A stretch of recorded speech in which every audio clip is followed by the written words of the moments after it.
உடைய வாழ்க்கையிலே எது எதெல்லாம் இல்லாமல் இருக்கிறதோ, ரோமர் நிருபத்திலே நாம் வாசிக்கின்ற வழியிலே இல்லாதவைகளை இருக்கிறதாக அழைக்கிற தேவன் என்று வாசிக்கின்றோம்.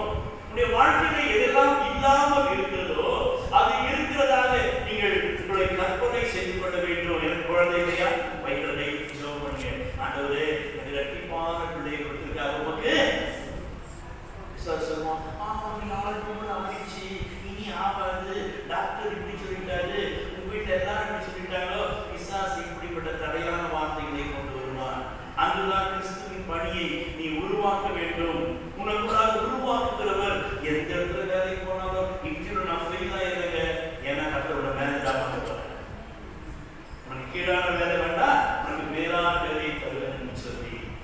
எனவே நாம் பின்பற்றுகின்ற வழியிலே நீ என்னை கண்டால், உன்னுடைய ஜெப வாழ்க்கையிலே நாம் காணக்கூடியவைகளை காணக்கூடாதவைகளை கூட காண வேண்டியவர்களாக இருக்கின்றோம். இவ்வாறு எலியாவை எலிசா பின்பற்றுகின்ற வழியிலே 11வது வசனத்தை வாசிக்கிறோம். சுழல் காற்றிலே ஏறி போனார். ஒரு புதிய அனுபவம். நாம் அவரை பின்பற்றுகின்ற வழியிலே உங்களுடைய வாழ்க்கையிலே நீங்கள் நினைத்தும் சிந்திக்கும் பார்க்க முடியாத புதிய அனுபவத்தை உங்களுடைய கண்கள் காணும். இங்கு எலிசா அதை புதிதாக பார்க்கின்றார். இதுவரைக்கும் இப்படிப்பட்ட ஒரு ஊழியத்தை எலியா செய்யவில்லை.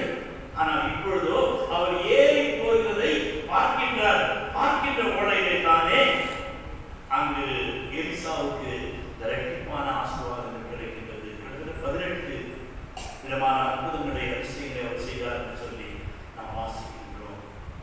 தேவனுடைய பிள்ளைகளே, முதலாவது உடைய ஜீவியத்திலே ஃபாலோவர், நீங்கள் நல்ல ஒரு பின்பற்றுகிற ஒரு கிறிஸ்துவனாக கிறிஸ்துவ பணியை செய்ய வேண்டியதாக இருக்கிறது. மத்தேயு சுவிசேஷம் 4ஆம் அதிகாரம் 19ஆம் வசனம் வாசிக்கின்றவர்களே, அங்கே என்ன வாசிக்கிறோம்?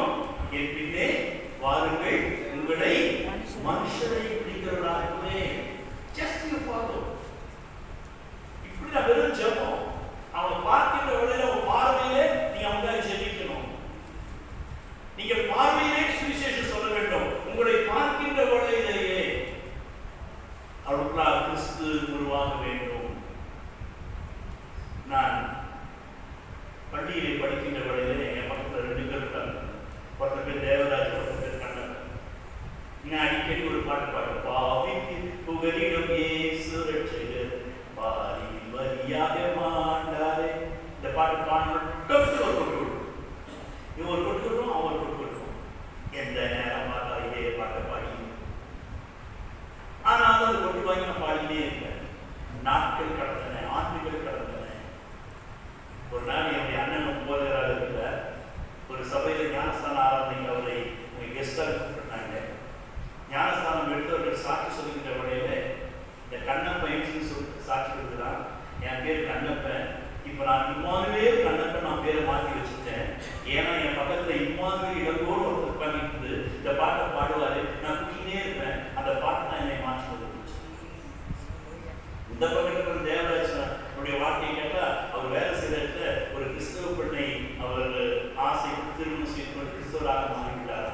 அவர் சொன்னாரா, நான் இளங்கோவை பார்த்து நான் அவருடைய இந்த மாற்றத்தை கண்டு நான் கிறிஸ்துவை கண்டு கொண்டேன் என்று சொல்லி. என்னுடைய பிள்ளைகளே, உங்களுடைய பணி என்ன? உங்களை பார்க்கிறவர்கள் கிறிஸ்தவர்கள் என்று அறிக்கைகள்.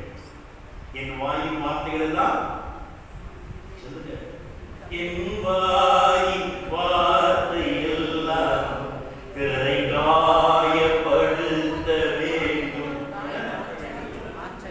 அப்படி சண்டை நீயா நான் விட்டு கொடுக்கிறமா? நீ ஒன்று சொன்னா நான் 2 சொல்லுவேன், நீ 2 சொன்னா 4 சொல்லுவேன். ஏன் வீடா உண்மையா? எப்படி கிறிஸ்துவின் பணி என்று அவரை பின்பற்றுகிறது. அவர் வாயை திறவாதிருந்தார். அந்த வசனத்தை நீங்க என்ன சொல்லுங்க? பிரச்சனை சண்டை வரலாம் என்ன சொல்லுங்க? அவர் வாயை திறவாதிருந்தார், அவர் வாயை திறவாதிருந்தார், அவர் வாயை திறவாதிருந்தார். இப்படி நீங்க சொல்ல சொல்ல நீங்க ஊமையாயிட்டீங்கன்னா எதிராளி என்ன சொல்லுவாங்க? சான்ஸே இருக்கு. எனவே முதலாவது பகுதி, நாம் அவரை பின்பற்றுகின்ற வழியில கிறிஸ்துவை நாம் மாதிரியாக வைத்து கிறிஸ்துவின் ஆவி நமக்குள்ளாக வாசம் செய்கின்ற வழியில அப்பொழுது கர்த்தர் உன்னிலே இருந்து வெளிப்படுகிறார்.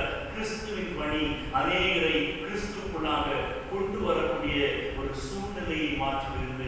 எலியா 9 அற்புதங்கள், எலிசா 18 அற்புதங்களை செய்கிறார். அதே போல உடைய பெற்றோர் கிறிஸ்துவுக்குள்ளாக வந்தபடியினாலே அவர்கள் ஒரு நிலையிலே ஆசீர்வதிக்கப்பட்டார்கள். அவரையும் அவருடைய வார்த்தைகளையும் கிறிஸ்துவுடைய காரியங்களையும் பின்பற்றி கிறிஸ்துவின் பணியை செய்கின்றவர்களே உடைய பெற்றோரை காட்டிலும் கர்த்தர் உங்களை அபரிமிதமாக இரட்டிப்பாக ஆசீர்வதிப்பார். சபை என்ன சொல்லணும்? நமக்கு அது சொல்ல தெரியாது. இயேசு கிறிஸ்துவின் நாமத்தில் வேண்டியுள்ள கர்த்தாவே. எனக்குலாம் ஒரு சில சபைக்கு போனா ஆமீன் பாஸ்டர் வேண்டாம் சொல்லுவோம். நம்முடைய செய்திகளை நாம் கேட்கின்றவர்களை எது நம்மை தொடுகிறதோ உடனே ஆமீன் என்று சொல்ல வேண்டும். அப்பொழுதுதான் கர்த்தர் நம்முடைய பிள்ளைகளை அபரிமிதமாக ஆசீர்வதிக்க முடியும்.